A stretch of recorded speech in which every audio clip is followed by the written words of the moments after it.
believe that opportunity looks a lot like hard work.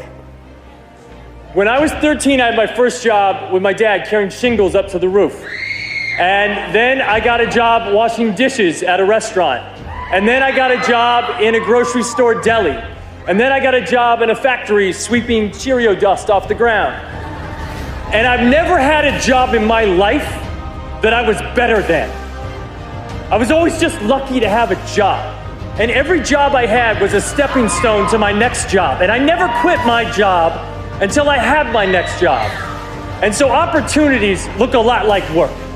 Because people think I often, well, that's for those people over there, or when I get myself together, I'm gonna live on purpose. Correct. But you say it is possible wherever you are right now, Facebook, anywhere in the world watching us, that even if you're in the middle of a disaster, right, you can use that disaster for direction. Absolutely, because it is through the disaster, it is through the adversity that our strength is developed. If everything went the way you wanted it to go, you wouldn't have anything to exercise by. It's a gymnasium of life where you get the workout, the resistance, and you find out things about yourself that you didn't know. I'm stronger than I thought I was. I'm tougher than what I thought I was. I'm more resilient than I thought I was. And that self-respect stops you from being at the mercy of other people to validate you, to make you feel good about who you are. Don't be afraid to fail. Because if you're afraid to fail, then you're always holding yourself back because you're afraid that if you go all out, you may fail.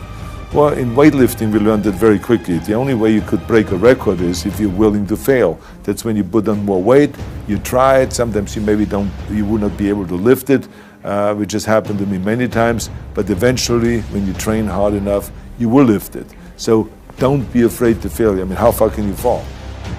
Here's maybe the greatest thing a teen or anyone in this room and who's watching on the television at home can learn from the champ. These are words to remember when anyone tries to tell you to give up, tell you to give in, because whatever you're trying to do is impossible.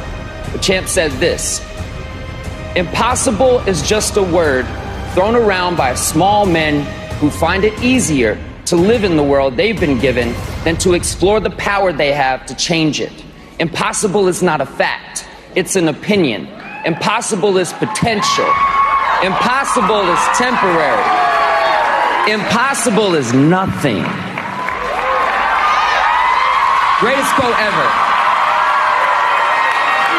So, as a relatively new dad and a former teen, I'm here to say you will make mistakes along the way. You will fall down.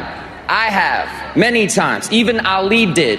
But what we do after that fall is how we make history. Because impossible is nothing. Most people have great goals. I want to increase my income and lose weight and get out of debt and be thin and happy and healthy and have a wonderful family. But then they decide, but before I start, I'm going to take a vacation to a beautiful place called Someday Isle. And in my estimation, 80% of the population lives on Someday Isle. Someday I'll lose some weight, and someday I'll read that book and listen to that program and join the Yes Network, and someday I'll get out of debt, someday I'll increase my income, but it's always Someday Isle. If you want to be a great success, there's one simple rule, is vote yourself off the island for life. If you decide you're going to do something, do it. You know, they've done dozens and dozens of studies over the years. They find that there's one major difference between successful people and unsuccessful people. As successful people launch, they start, they get on with it, they just do it. Unsuccessful people get the same ideas and the same information, but they've always got an excuse for not starting. I did what I had to do in order to make the dream work. I made the commitment, knowing that it always wasn't going to be a smooth ride. But I felt like my only two choices was to either make it or not. And the not wasn't an option.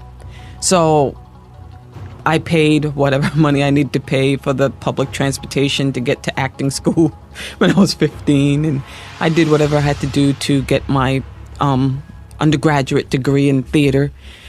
I did the work.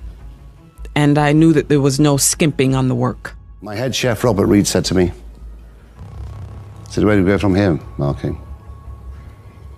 And I said to him, "When I was a young boy, Mr. Reed used to tell me about a restaurant in Paris called La Serre, which was the ultimate, because it had 3 stars in Michelin and 5 red knives and forks.